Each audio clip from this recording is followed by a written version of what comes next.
My name is Hassan. I'm 77 years old. I don't know why I'm saying this out loud now. Maybe because there's less time left to pretend it doesn't matter. Or maybe because pretending has become too heavy to carry. I grew up believing my father hated me. Not in the loud, violent way people imagine. It was quieter than that, more deliberate, like a cold hand placed gently on your shoulder and never lifted. He never hit me. He never shouted much either. He just didn't see me. I remember being 6 or 7, sitting on the steps outside our house, waiting for him to come home from the factory. The door would open and he would walk past me like I was part of the furniture. My mother would ask about his day. He would answer. He would take off his shoes, wash his hands, sit down. I would try to show him a drawing or a toy. He would nod once, without looking closely. Then he would turn the radio on. I learned early that silence could feel like rejection. In school, teachers would ask about our parents. Other boys would talk about fishing trips, or learning to drive, or arguments and reconciliations. I had nothing dramatic to say. No stories of fights or hugs, just emptiness. When I was 10, I asked my mother why he didn't like me. She looked tired when she heard that. She said, "He's just quiet," but her voice wasn't convincing. There were moments when I thought he might be proud. When I brought home good grades, he would nod and put the paper away.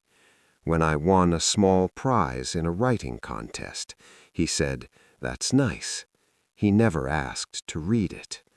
I started to believe I was defective, that there was something about me that repelled him, something he could see, but no one else could.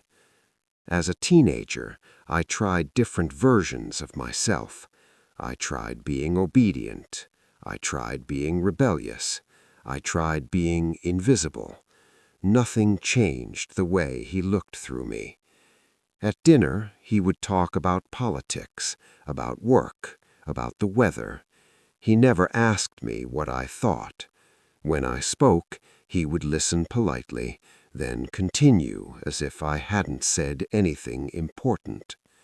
Once, when I was 16, I asked him why he never talked to me. He looked surprised, almost confused.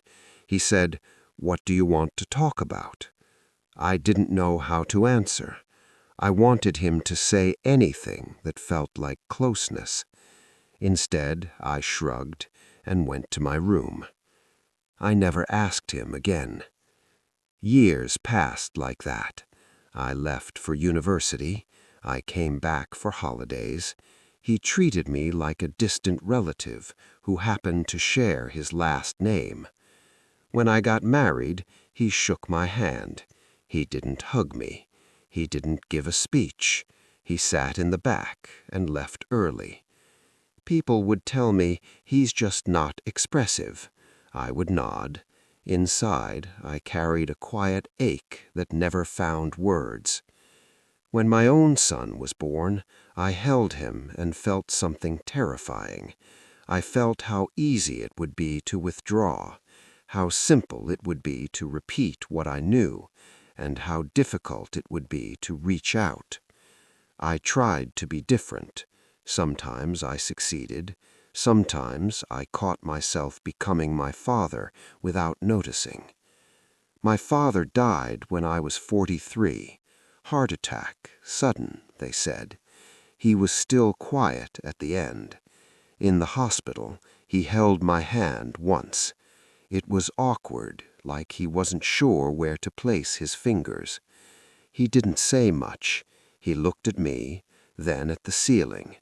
I wanted to ask him everything. Why he was distant, if he ever loved me.